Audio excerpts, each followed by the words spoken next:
Hunt 'em Big with Steve Bartilla. Brought to you by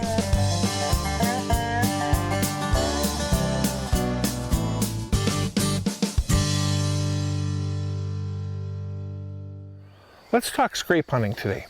I can't speak for anyone else, but I'm telling you what, it's hard not to get excited when you see that huge scrape or that bold shaped scrape. Great big old deer track in the center of it. Man, growing up, every single time I saw a situation like that, I'm like, score, I got this.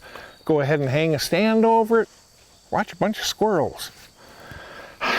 Over the years, I've essentially developed a formula that works very well for me. Maybe it will for you as well. It all starts with first understanding scrapes. Scrapes are essentially the whitetail's equivalent to a human billboard. They're meant to advertise information to a whole bunch of others. Because of that, your very best scrapes tend to show up in the same locations year after year after year after year, unless something very major changes. Okay, and we're talking generally pretty darn dramatic. Now is not the time I find scrapes. Fall is not the time I find scrapes. Right after season closes on through to spring green up is when I do. Why? Okay, Mr. Big, he can make himself well over 200 scrapes during the fall. Okay. That said, he made all these scrapes, but a relatively small percentage of them is he going to go ahead and tend somewhat regularly. And then an even smaller percentage, much smaller, are going to be the ones that he tends during daylight. It's great when I got bucks working scrapes all over the ground I'm hunting at night, but you know what? I can't hunt there.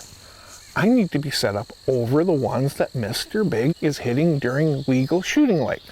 Because it's advertisement, because they end up occurring in the same spots year after year after year, I go ahead and I find either those bold shaped scrapes or those really, really big ones after season closes on through up until spring green up. The reason is simple. Those are my major scrapes. If they were major last year, odds are extremely high they're going to be major scrapes again this year. Okay, then out of that subset of scrapes, now I'm looking for those ones that Mr. Big may hit during daylight. In other words, areas where he feels safe and secluded. Okay.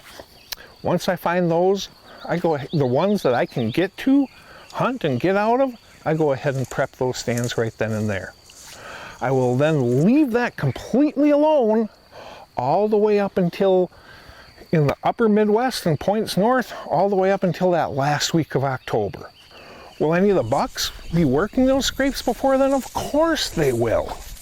But remember, the overwhelming majority of scraping activity occurs well after dark.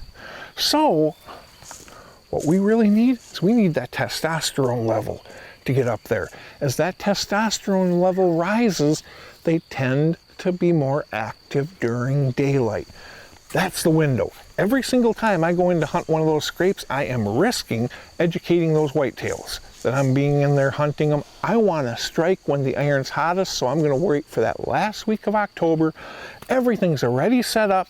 I'm going to slip in, I'm going to hunt it, and hopefully be dragging Mr. Big out afterwards. That is my key to successful scrape hunting. Final thoughts, brought to you by Huntworth. Scrape hunting can be plenty challenging. A mature buck can make well over 200 scrapes in a year.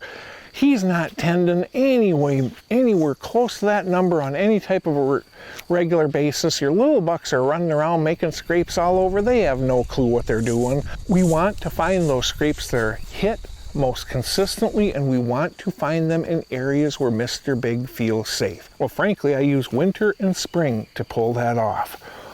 Up until spring green up, I can go ahead and see how much activity every single one of those scrapes received. The ones that I feel safe getting to, that I believe Mr. Big will possibly hit during daylight, areas within security cover, you know what? I'm prepping my stand that spring, and I'm waiting until peak scrape phase, go in there, get it done right the very first time. Works well for me. Hopefully it'll work for you. If it doesn't, hey, if what you're doing is working for you, forget everything I said and just keep doing it. And always remember, have fun. That's one of the biggest keys to all this stuff.